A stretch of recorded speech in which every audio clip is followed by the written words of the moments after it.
नमस्कार। Electronics third year biomedical instrumentation EL 306। Topic आज हमारा यूनिट नंबर 6 से है blood pressure measurement by ring direct method. Unit number 6 है रक्तदाब मॉनिटरिंग या ब्लड प्रेशर मॉनिटरिंग।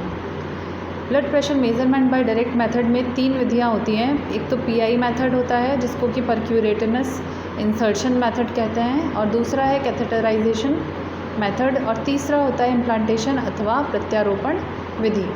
तो हमने लास्ट लेक्चर तक परक्यूरेटिनस इंसर्शन मेथड पढ़ लिया था। आज हम कैथेटराइजेशन मेथड को इस लेक्चर में कवर करेंगे। तो यहाँ आप देखिए ब्लॉक डायग्राम है कैथेटराइजेशन मेथड का। कैथेटराइजेशन मेथड एक्चुअली जहाँ हमें इंटरनली मेज़र करने की ज़रूरत होती है, जैसे हृदय कक्ष हुआ, हार्ट चैम्बर या लार्ज वेसल, इसमें यदि हमें मेज़र करना है ब्लड का प्रेशर तो हम कैथेटराइजेशन मेथड को यूज़ करते हैं। इसमें बहुत लंबी सी एक ट्यूब होती है जिसको कि कैथेटर कहा जाता है। इस ट्यूब में सलाइन सॉल्यूशन और ट्रांसड्यूसर दोनों होते हैं। ट्रांसड्यूसर आप माइक्रो ट्रांसड्यूसर भी काम में ले सकते हैं, और सलाइन सॉल्यूशन होता है इसमें। दो कंडीशंस जो कि इस ट्यूब के लिए होनी ज़रूरी है। पहला कि ये स्मूथ अप्रोच वाली हो, अंदर बॉडी के अंदर जाए तो पेशेंट को एहसास ना हो, मतलब रफ़ सरफेस नहीं होनी चाहिए, और इसका शेप भी इस तरह से होना चाहिए कि वो पेशेंट को चुभे नहीं।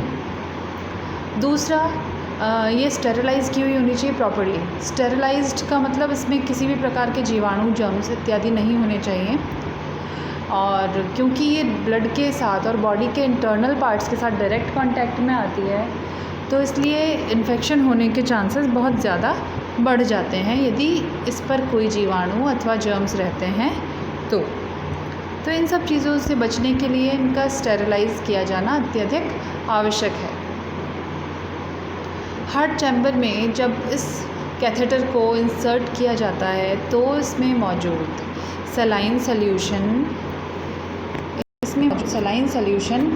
उसके साथ उसके ब्लड के साथ, चैम्बर के ब्लड के साथ, या वेसल में डालेंगे तो वेसल के ब्लड के साथ में हाइड्रोलिक कपलिंग करता है, जिससे जो भी प्रेशर जनरेट होता है उस प्रेशर को ट्रांसड्यूसर द्वारा electronic signal, equivalent electronic signal में बदला जाता है।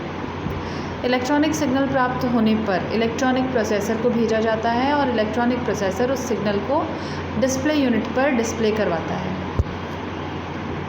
डिस्प्ले हेतु आगे डिस्प्ले यूनिट पर भेज देता है। ये जो डिस्प्ले यूनिट है इसके लिए ये कंडीशन है कि ये कैलिब्रेटेड होनी चाहिए, पहली बात। दूसरी बात, ये जो डिस्प्ले यूनिट है ये डिजिटल डिस्प्ले भी हो सकती है। तो ये जो कैथेटराइजेशन मेथड है ये स्थानीय अथवा आंतरिक दोनों विधियों के अनुसार आपको कहाँ मेज़र करना है, आपको PI मेथड यूज़ करना पड़ेगा या कैथेटराइजेशन यूज़ करना पड़ेगा, या फिर तीसरा इम्प्लांटेशन यूज़ करना पड़ेगा। तो ये जो चीज़ें डिसीजन वाली होती है वो डिपेंड करती हैं कि आपका मेथड किस प्रकार ब्लड प्रेशर को मेज़र कर रहा है। तो आज हमने पढ़ा कैथेटराइजेशन विधि एट सोर्स। धन्यवाद।